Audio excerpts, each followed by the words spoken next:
distances for all the constituents that travel to from their manufacturing locations to stockpiling and to the construction site is also available through those documents.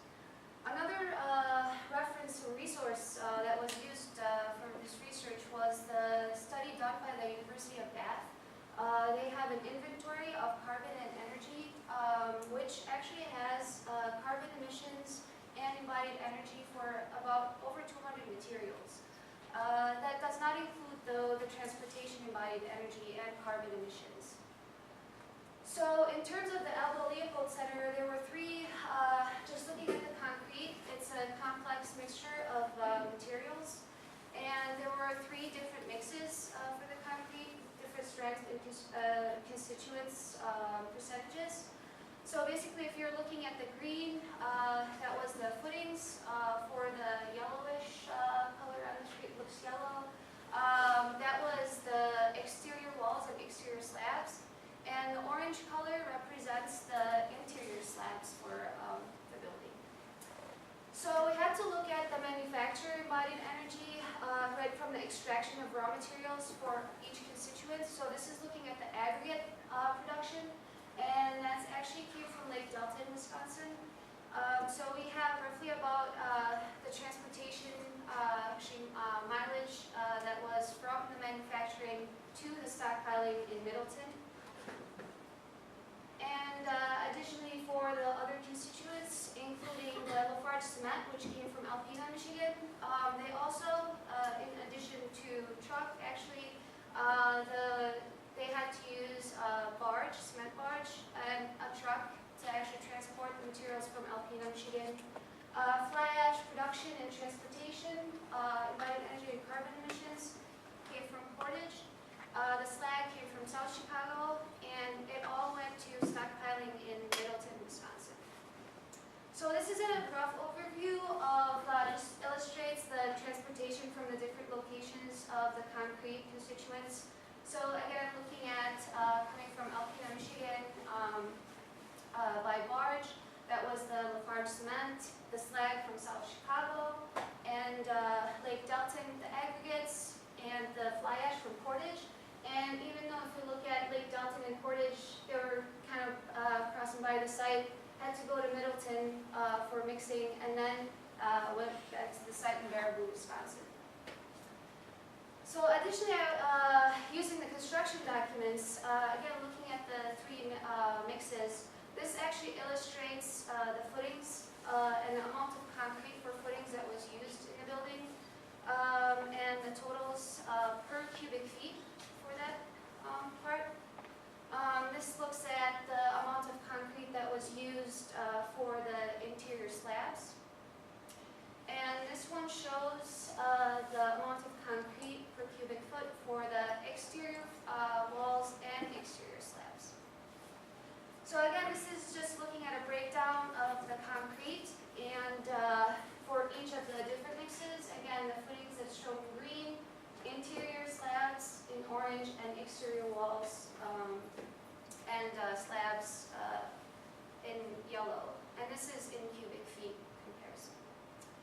So looking more into a detailed analysis of if we have the footings, interior slabs, and exterior walls and slabs per cubic yard, and then looking at each constituent and amount, again looking at the LEED certification documents for the amount of constituents per mix, we're able to get the amount of each of the constituents per mix.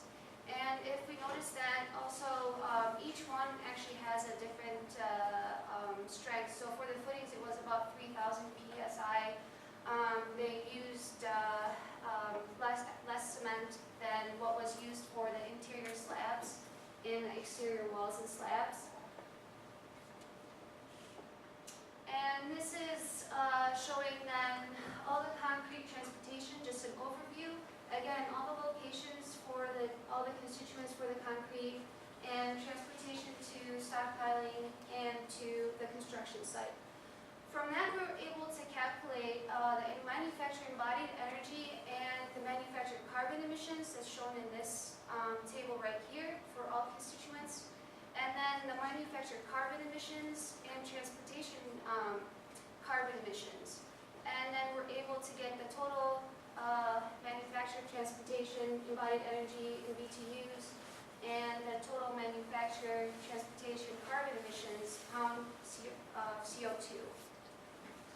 And that was for the concrete. So again, if we're looking at the manufactured embodied energy, the cement that's shown in orange actually has the most manufactured embodied energy and the most manufactured carbon emissions. And that's because it requires primary manufacturing process versus if you look at the fly ash and the slag, which have the least, is because they are waste products that actually replace the cement. And if we're looking at the transportation embodied energy and the transportation carbon emissions, we'd see that the aggregates actually have the largest amount, and that's because they're actually heavier and require more energy to actually transport. So again, looking at breakdown of percentages, like we saw in the previous slide, that for manufacture and embodied energy and manufactured carbon emissions, the largest amount is actually due to cement. And for transportation, embodied energy and transportation carbon emissions, we see that the aggregates actually have about 76% of that total. So if we look at a comparison, if they didn't use fly ash and slag in the mixes, so looking at this, this is what was shown previously, what was used in the Aldo Leopold building. And this is actually showing embodied energy and carbon emissions if they didn't use fly ash and slag. So at the bottom there, you can see the total embodied energy saved and the total carbon emissions saved by using fly ash and slag. And we notice that there's about a 13% decrease for total embodied energy, 25% decrease in total carbon emissions by replacing cement with fly ash and slag. Additionally, they used dry laid stone for retaining walls, and the energy cost for the masonry walls was under 25 miles for transportation and placement.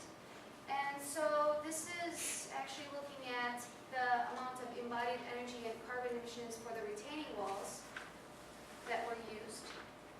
And this illustrates if they had actually used reinforced concrete retaining walls instead of the dry laid stone, and how much energy that would have actually used up. So this is a comparison of the stone that was used for retaining walls in the Aldo Leopold Center for retaining walls versus if they had used reinforced concrete.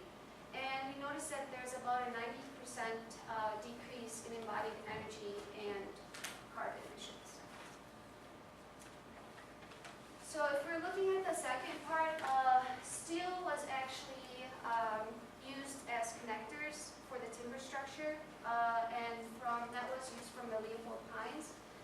And just looking, this actually illustrates the different steel connectors that were actually used for the building. And we're able to get this from the construction documents available. And again, these are the different types of connectors that were used. And then by inputting the steel connectors into Revit, we were able to calculate the total cubic feet of steel connectors that were actually used in the building. And in addition to the bolts, and that was so this is representing the total connections. This is representing the steel bolts cubic feet and the total. And then the second part for the steel was actually the steel reinforcement in the concrete. And this was drawn off of the construction documents and again input in 3D model, and that's the cubic feet for the total reinforcement. According to the lead documents for the building, for the steel reinforcement that that was used in the building, about 97% of it was post-consumer, and 3% of the reinforcement was post-industrial steel. And so referencing again the inventory of carbon emissions and embodied energy that was done at the University of Bath, we're able to get the exact embodied energy and carbon emissions for both steel connectors and bolts and for the steel reinforcement. And therefore, this is the total for total steel embodied energy and carbon emissions in the building. Does that include transportation? Yes. This one, actually, the steel, no. The steel was based on just the inventory at the University of Bath, but the concrete was in transportation included. The total volume of steel reinforcing and bolts is